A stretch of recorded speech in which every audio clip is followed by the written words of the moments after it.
Grab a pen and jot down your questions, because Dawn is dropping skincare gold for the next 15 minutes, and trust me, you don't want to miss a thing.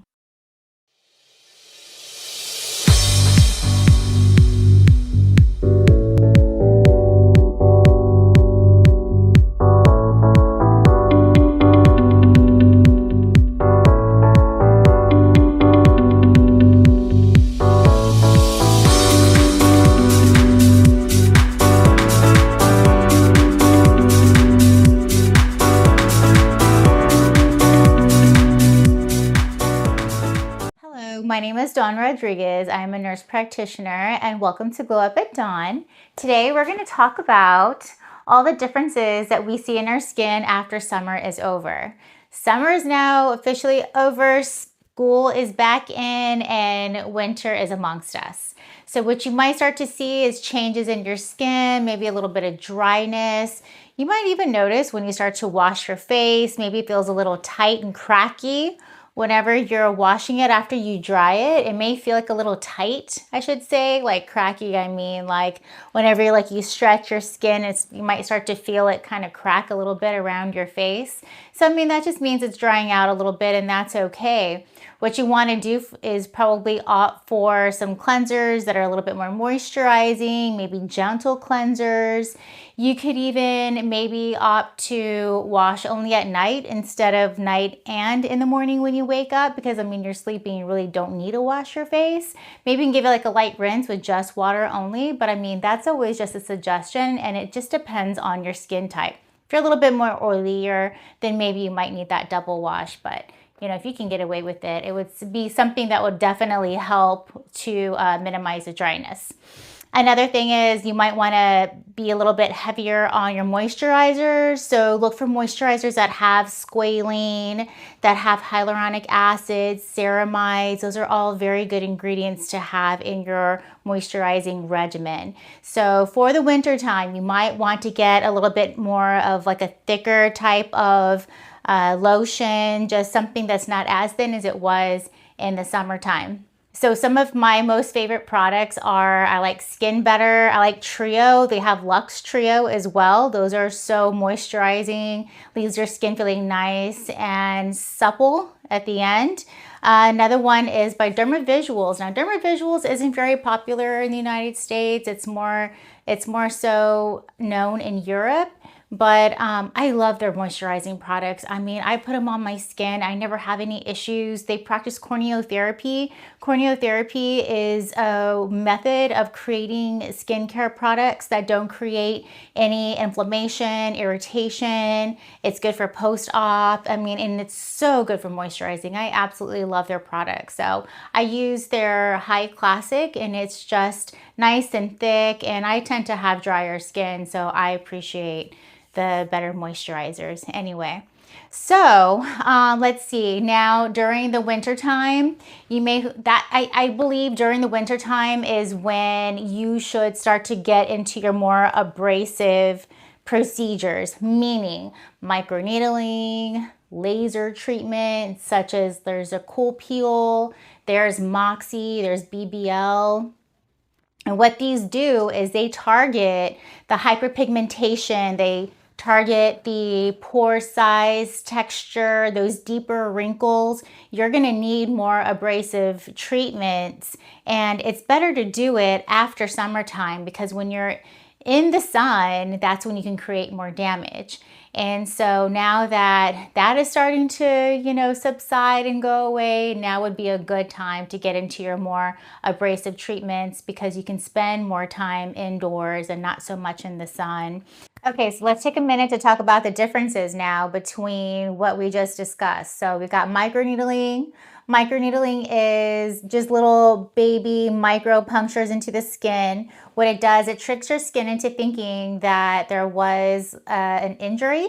And so it sends a bunch of collagen, elastin, growth factors just to help repair that damaged skin. And what that does is it helps to restore volume, restore that collagen loss and stimulate it, and just help to, it's kind of like whenever you have like a cut and your body sends signals off to repair that cut and turn it into a scab. That's the same thing with your skin, it helps to send all the signals to help repair that damaged skin, except it's not damaged, we're tricking it, and it's sending all the good stuff anyway, so you still get the benefits. So microneedling is really nice. It's really good for scarring, pore size, just tone, gives you a nice radiant glow afterwards. Some things I like pairing the microneedling with is like PRP or PRF treatments. PRF is just simply taking your own blood, spinning it, separating it, and taking the plasma and infusing that on top of your skin while you're getting the microneedling treatment. And that just kind of helps to enhance the whole process. Also, salmon DNA is a new thing now, and that really helps with skin repair. It helps with that nice glow, pore size, inflammation. It just helps to rejuvenate the skin. It helps repair that skin barrier, so it helps to retain moisture. It helps with additional hydration. So, I mean, the salmon sperm DNA is like the newest, biggest trend right now in the market, but it's really beautiful. It's a really beautiful add-on treatment to your microneedling, that and the PRF. Okay, so then let's talk about the Moxie laser. So the Moxie laser will help with hyperpigmentation, any freckles, sunspots that you may have on your face from sun damage, aging. It's safe for all Fitzpatricks, meaning lighter to darker shades 1 through 6. Some lasers can be a little bit more damaging for the darker skin tones, just because the darker skin tones you have a little bit more melanin, so it's at increased risk for hyperpigmentation.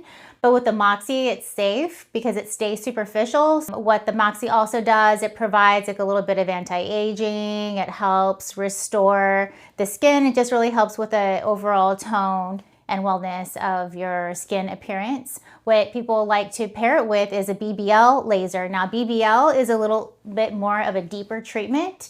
What that does, it helps dive a little bit deeper. So you have Moxie that's superficial and the BBL dives deeper. That gets more of the hyperpigmentation on a deeper level. It also helps to restore like the RNA sequence pattern as far as our cells. They tend to forget to act young as we get older, and they forget what to do. And so they get a little lazy. So what this does, it just goes and reawakens and stimulates those cells so it can start to react and remember what it's supposed to be doing and go back to acting young again. It doesn't fully stop the process, but it does help to reverse the process in that sense. So last but not least, then we have the Cool Peel. So Cool Peel, what that helps with, now it helps with pore size, it helps with texture of the skin, it helps with some skin laxity, depending on the level of the laxity. Sometimes if it's just too lax, of course, you know, surgery is the only way to go, but it does help with some crepiness of the skin, especially. What's nice about it is that you can get like around the eyes, you can get like around the face, the neck area. It's a really, really nice treatment for restoring that skin integrity. And it's a lot safer. So you have your Cool Peel, and then you have like your CO2 laser. If you've heard of the CO2 laser, that one is actually really nice. It's just really abrasive, and it takes like about 4 to 6 weeks to heal. The Cool Peel takes like less than a week to heal. You might be like a little sunburned afterwards, but I mean, it just tends to go away and your skin looks great afterwards. But the Cool Peel is nice for anti-aging, skin texture, any roughness, and helps to give an overall glowing appearance. Things that the BBL is good for is it also helps with redness, rosacea, any increased vascularization on your face. You might get like the little angiomas underneath your nose or maybe around your eyes. They're just like little veins almost. So you can zap those and get rid of those veins. You can even zap like the redness around your cheeks, and it helps to correct that as well. Now going back to skincare routine. We did talk about the cleansers. Now, when it comes to exfoliating, you may find that you don't need to exfoliate as much because it will strip the surface oils and make your skin a little bit drier. So you may find yourself maybe exfoliating once a week instead of twice a week. And then whenever you're using your topicals, maybe every day, maybe every other day, like your topical retinoids. When it comes to masks, I would say moisturizing masks would be best. Some that that will help to keep the moisture in. So like maybe something like a little bit thicker of a mask. A good trick of mine is as soon as I get out of the shower, ooh, speaking of showers, hot showers actually dry out your skin a lot more than just a regular shower would. So as soon as you get out of the shower, the first thing you're gonna wanna do is just pat dry. Don't rub dry because that will take off the surface oils of your skin. Just pat dry and then quickly put on your body moisturizer just to help retain that moisture into the skin longer. It'll help seal the barrier and keep that moisture in as it should. And then also, I would recommend that this is a good time to use them. So don't get fooled with thinking, well, because you're not in the sun, you don't need sunscreen. You still need sunscreen. You still have to protect your skin from the all ever damaging sun.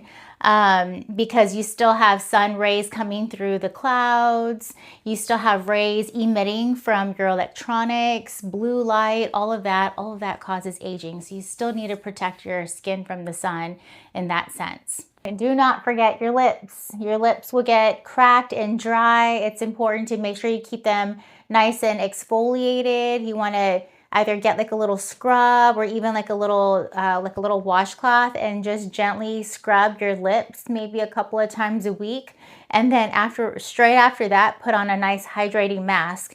You want to keep them nice and moisturized and exfoliated because it's really easy to get chapped lips during the summer.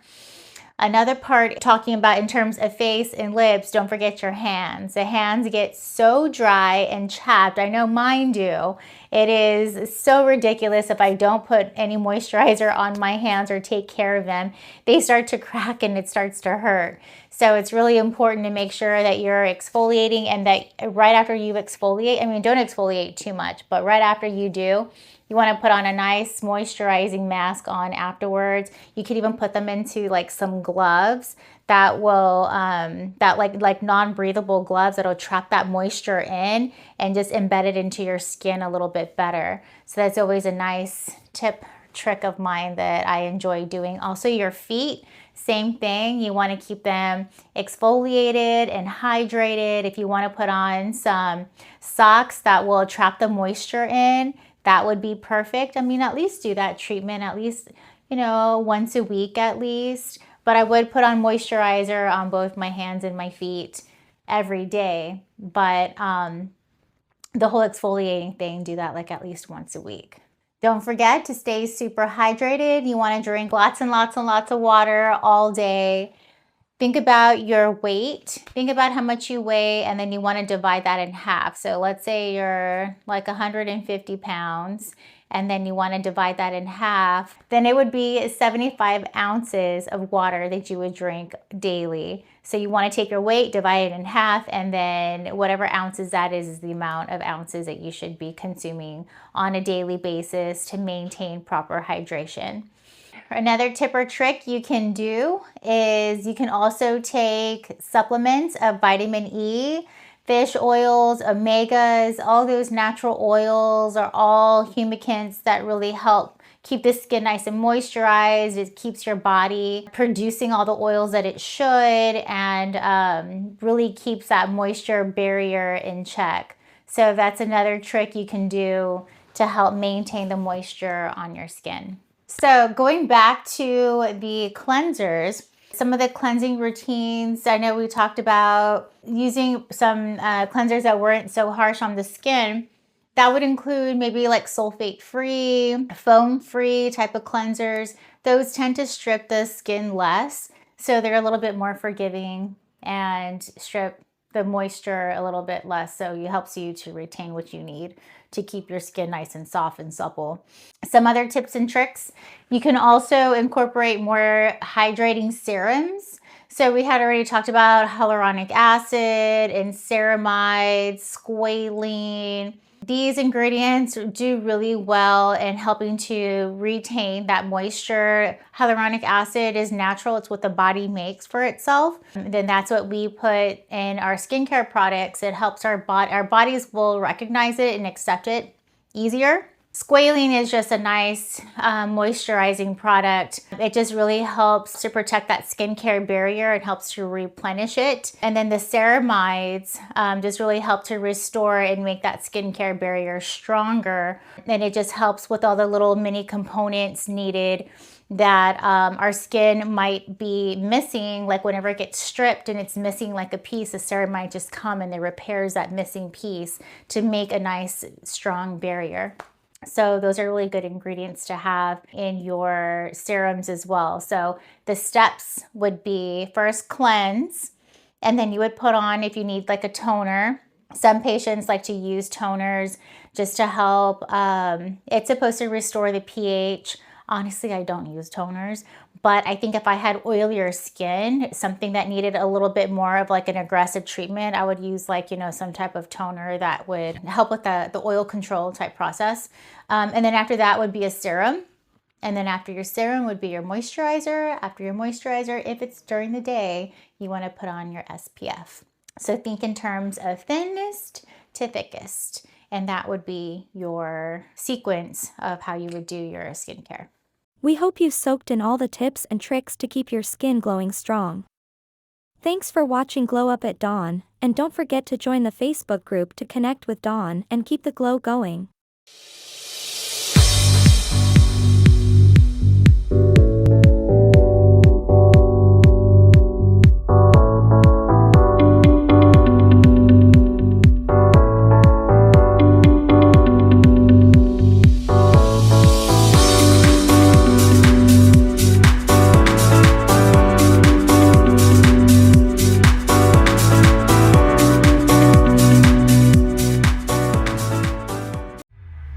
This is your Prospera era, where dreams align with grace, abundance flows like rivers. You've stepped into your place.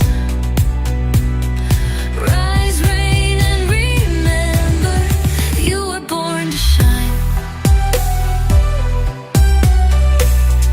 Welcome to your moment, Prospera, it's time. We hope you enjoyed today's show on Prospera TV network. Make it a point to visit us on YouTube and catch all your favorite shows anytime you want. Interested in hosting a show of your own? Or advertising your business on our network? Contact Elena Rodriguez.